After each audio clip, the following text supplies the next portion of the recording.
Hello everyone, आज की video में आपका स्वागत है। जैसे कि आज सभी को पता है कि आज 1 जुलाई 2024 से क्रिमिनल जस्टिस सिस्टम के लिए जो 3 क्रिमिनल लॉज हैं वो बदल दिए गए हैं। नए कानून हैं, ये एनडी की पिछली गवर्नमेंट ने पास किए थे ताकि भारत के क्रिमिनल जस्टिस सिस्टम को मॉडर्नाइज किया जा सके। क्योंकि पुराने जो लॉज थे वो ब्रिटिशर्स के टाइम के लगभग 100 से 200 साल पुराने थे। अब जो नए लॉज हैं उनमें क्या चेंजेस हैं और वो क्या हैं, आइए जानते हैं।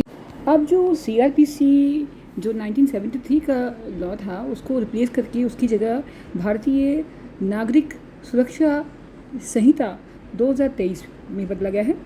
और दूसरा जो इंडियन एविडेंस एक्ट है 1872 को भारतीय साक्ष्य बिल 2023 से रिप्लेस किया गया है। और तीसरा जो है आईपीसी का जो इंडियन पीनल कोड का जो उसको जो रिप्लेस किया गया है वो है भारतीय न्याय संहिता 2023। तो ये तीनों जो क्रिमिनल लॉज हैं ये आज 1 जुलाई से लागू हो गए हैं। अब जो नए लॉज चेंज हुए हैं उनमें क्या चेंज है, सबसे पहले है ज़ीरो एफआईआर। अब लोग एफआईआर लिखवाना चाहते हैं वो किसी भी पुलिस स्टेशन में लिखवा सकते हैं, देश की किसी भी जगह पर। मान लीजिए आप अपने घर से दूर किसी और शहर में काम के सिलसिले में गए हैं और वहाँ आपके साथ कोई भी क्राइम होता है तो आप वहीं के पुलिस स्टेशन में एफआईआर लिखवा सकते हैं ताकि इनिशियल लीगल प्रोसीडिंग में देरी ना हो, डिले ना हो। आप पुलिस कंप्लेंट जो है ऑनलाइन रजिस्टर कर सकते हैं। नए लॉज में गवर्नमेंट कहती है कि जो हीनियस क्राइम्स की जो क्राइम सीन्स की जो फोटोग्राफी है वो मैंडेटरी होगी ताकि इन्वेस्टिगेशन को और मजबूती मिले। कई बार कई केसेस जैसे किलिंग, रेप टाइप्स के केसों में आरोपी कई बार छूट जाता है क्योंकि पुलिस एविडेंस के बिना प्रूव नहीं कर पाती। अब लोगों को इलेक्ट्रॉनिक सम्मन भेजे जा सकेंगे। मान लीजिए किसी को किसी केस के रिगार्डिंग कोर्ट में बुलाना है तो इलेक्ट्रॉनिक सम्मन भेज कर बुला सकते हैं, मीन्स की ईमेल की, और उस पर्सन तक वो जो सम्मन है पहुंच जाते हैं। पहले ऐसे बाई पोस्ट थे, वो पहुंचते नहीं थे, लेट पहुंचते थे और पेंडिंग जो थी केसेस रह जाते थे।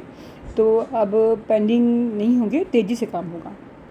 अब सुनवाई जल्दी होगी, मीन्स क्या क्या क्राइम किए हैं और क्या क्या धारा होगी, इसके लिए फर्स्ट हियरिंग के 7 दिनों में ही चार्जेस जो हैं फ्रेम करने होंगे और पहली से 45 डेज़ में जो सभी ट्रायल कंप्लीट करके जज साहब जजमेंट देंगे।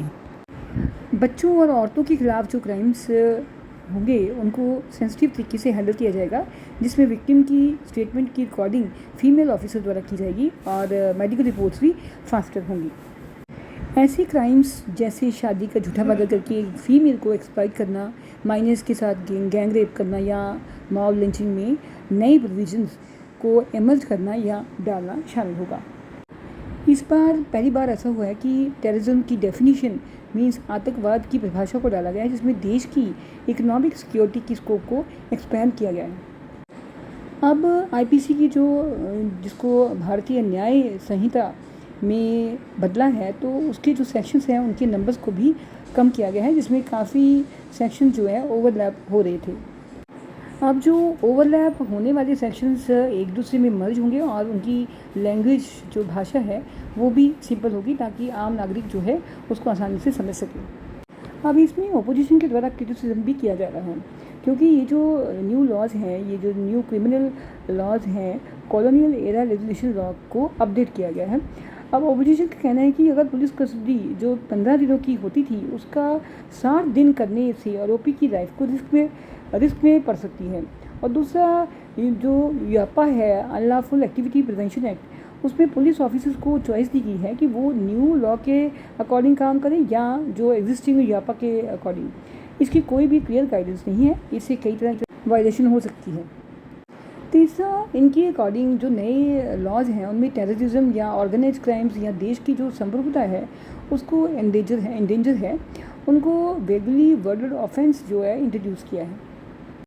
अब ये न्यू लॉज इम्प्लीमेंट हो पाएंगे या नहीं ये तो समय बताएगा, क्योंकि अगर किसी पर्सन का 1 जुलाई को मर्डर किया गया है तो केस फाइल जो है ओल्ड लॉ जो कि सेक्शन 302 आईपीसी के तहत होगा, ना कि नए लॉ के अकॉर्डिंग, क्योंकि उसके मर्डर के टाइम नए लॉ एग्जिस्ट नहीं करते थे। इसके लिए गवर्नमेंट को और क्लेरिफाई करना पड़ेगा।